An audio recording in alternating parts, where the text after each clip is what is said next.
তাআলা আনহা বর্ণনা করেন, আমাদের আম্মা জান আয়েশা রাদিয়াল্লাহু তাআলা আনহা বর্ণনা করেন, আমাদের নবী মুহাম্মদুর রাসূলুল্লাহ সাল্লাল্লাহু আলাইহি ওয়াসাল্লাম রাতের বেলা জাগ্রত থেকে এই পরিমাণ দাঁড়ায় তাহাজ্জুদের নামাজ আদায় করতেন। আম্মা জান আয়েশা রাদিয়াল্লাহু তাআলা আনহা বলেন, রাসূল তো দিনের সূচনা লগ্ন থেকে নিয়ে ফজরের নামাজ আদায় করার পর থেকে নিয়ে মানুষের দ্বারে দ্বারে গিয়ে কালেমার দাওয়াত দেয়। পুরা মক্কা মদিনার মানুষ তো রাসূলের দাওয়াতে ইসলাম গ্রহণ করেছে। এই রাসূল যখন ঘরের ভিতরে আসেন, এশার নামাজ পড়ে যখন আমরা ঘুমায় যাই, ওই সময় রাসূল দাঁড়ায় তাহাজ্জুদের নামাজ আদায় করেন। এই পরিমাণ দাঁড়ায় নামাজ আদায় করেন। আম্মা জান আয়েশা রাদিয়াল্লাহু তাআলা আনহা বর্ণনা করতেছেন, হাত্তা ওয়ারিমারিদিল্লাহ, আমাদের নবীর পা মোবারক ফুলে যেত। চিন্তা করেন ভাই, কতক্ষণ পর্যন্ত দাঁড়ায় থাকলে পা ফুলে যায়? অনেক শ্রমিক তো এমন আছে দিনে 10 ঘন্টা পর্যন্ত দাঁড়ায় থাকে কিন্তু তার পা ফুলে না। অনেক শ্রমিক তো এমন আছে দিনে 15 ঘন্টা পর্যন্ত দাঁড়ায় থাকে কিন্তু তার পা ফুলে যায় না। আমরা যখন 20 ঘন্টা লাগাতার সফর করি আমাদের পা ফুলে যায় না। রাসূল এই পরিমাণ দাঁড়ায় প্রত্যেকদিন তাহাজ্জুদের নামাজ পড়তেন। আম্মা জান আয়েশা বলতেছেন, আমাদের নবী এ পর্যন্ত দাঁড়ায় থেকে নামাজ আদায় করতেন, প্রত্যেক দিন দাঁড়ায় নামাজ আদায় করতেন। এ পরিমাণ দাঁড়ায় থাকতেন যে রাসূলের পা মোবারক ফুলে যেত। এই রাসূল বলতেছে, আমি নবী এই আমার আমল দিয়ে জান্নাত পাবো না। কেন? আমাদের নবী বলেন যে কোন বান্দা তার আমল দিয়ে জান্নাত পাবে না। সাহাবী দাঁড়ায় প্রশ্ন করছেন, নবী আপনিও কি আপনার আমল দিয়ে জান্নাত পাবেন না? নবী ওই সাহাবীর প্রশ্নের উত্তরে বলেন, না সাহাবী, আমিও পাবো না। ইল্লা আইয়াতাগাম্মাদানি আল্লাহু বিরহমাতি, তবে যদি আমার রব, আমার মালিক, আসমান জমিনের মালিক আল্লাহ তাআলা, উনি ওনার রহমতের চাদর দিয়ে আমি নবীকে আবৃত করে নাই, আমি নবী ওই রহমতের কারণে জান্নাত পাবো। না হয়তো আমি নবী আমার আমল দিয়ে জান্নাত পাবো না। আমল দিয়ে জান্নাত পাওয়া সম্ভব নয়, আমল দিয়ে জান্নাত পাওয়া সম্ভব নয়।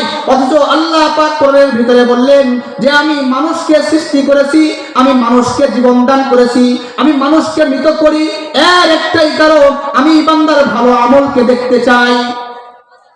প্রশ্ন হয়ে যায় যে আল্লাহ জান্নাত দিবেন না, আমল দিয়ে জান্নাত পাওয়া যাবে না?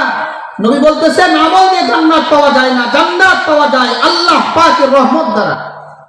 আবার আল্লাহ পাক বললেন যে আমি মানুষকে সৃষ্টি করেছি ভালো আমলের জন্য। ভালো আমল কোনটা এর পরিচয় একটু পরে দিব, কিন্তু আগে জানতে হবে যে জান্নাত কেমনে পাওয়া যাবে। ছোট্ট একটা আমল শিখায় দিই। আল্লাহ পাক কোরআনের এক আয়াতের ভিতরে বলেন, ফামান কানা ইয়ারজু লিকা রাব্বিহি ফালইয়ামাল আমালান সালিহান ওয়ালা ইউশরিক বিইবাদাতি রাব্বিহি আহাদা। আল্লাহ পাক বলে, দুনিয়ার মানুষ নামাজে যখন দাঁড়ায়, দুনিয়ার মানুষ যখন হজের সফরে যায়, দুনিয়ার মানুষ যখন রমজান মাসের রোজা রাখে, দুনিয়ার মানুষ যখনই কোনো ভালো কাজ করে, দুনিয়ার মানুষ যখন ওয়াজের ব্যবস্থা করে, তাফসীরুল কোরআনের মাহফিলে অবস্থান করে, তাফসীরুল কোরআন মাহফিলের ব্যবস্থা করে, অথবা মসজিদে যায়, অথবা মাদ্রাসায় ভর্তি হয়, এই মানুষ যদি সুস্থ হয়, এই মানুষের মস্তিষ্ক যদি ভালো থাকে, তাকে যদি আপনি জিজ্ঞাসা করেন যে ভাইজান আপনি ওয়াজের প্যান্ডেলে কেন আসছেন, আমিও যদি আপনাদেরকে জিজ্ঞাসা করি যে এখানে কেন আসছেন, যারা আয়োজক আছে তাদেরকে যদি জিজ্ঞাসা করা হয় আপনি ওয়াজের ব্যবস্থা কেন করছেন, তাফসীরুল কোরআন মাহফিলের ব্যবস্থা কেন করছেন, যখন মানুষ মসজিদে নামাজ আদায় করতে যায় ওই মানুষকেও যদি জিজ্ঞাসা করা হয় ভাই যান আপনি কেন মসজিদের দিকে যান, ওই মানুষ একটাই কথা বলবে, দুনিয়াতে শান্তি, পরকালে আল্লাহ পাকের দিদার চাই। দুনিয়াতে শান্তি, পরকালে আল্লাহ পাকের জান্নাত চাই। এই জান্নাতের আশায় দুনিয়াতে মানুষ কষ্ট করে, দিনের কাজগুলো মানুষ দুনিয়াতে করে, ইসলামের কাজগুলো মানুষ দুনিয়াতে করে, তার একটাই কারণ মানুষ জান্নাত চায়, জান্নাত চায়, জান্নাত চায়। আল্লাহ পাক এই আয়াতের ভিতরে বললেন যেই মানুষ আমি আল্লাহ পাকের সাথে মুলাকাত করতে চাই, আমি আল্লাহর বানানো জান্নাতে যেতে চাই, তার জন্য আমি দুটো আমল শিখায়া দিচ্ছি। যদি মানুষ এই দুই আমলটা করে তাহলে ওই বান্দা মরণের পরে, ইন্তেকালের পরে আমি আল্লাহ পাকের সাথে তার মুলাকাত হবে। সকলে বলেন সুবহানাল্লাহ, আরো জোরে পড়েন সুবহানাল্লাহ। তার কারণ আল্লাহ পাক জান্নাতে বিভিন্ন রকমের নাজ ও নিয়ামত দান করবেন। এর ভিতরে রাসূল বলেন অনেক নাজ ও নিয়ামত থাকবে পরকালে।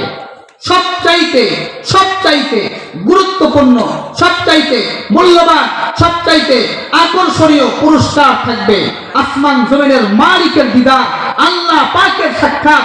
আল্লাহ পাকের সাক্ষাৎ যখন বান্দা পেয়ে যাবে, তখন জান্নাতের অন্য নাজ ও নিয়ামতের কথা বান্দা ভুলে যাবে।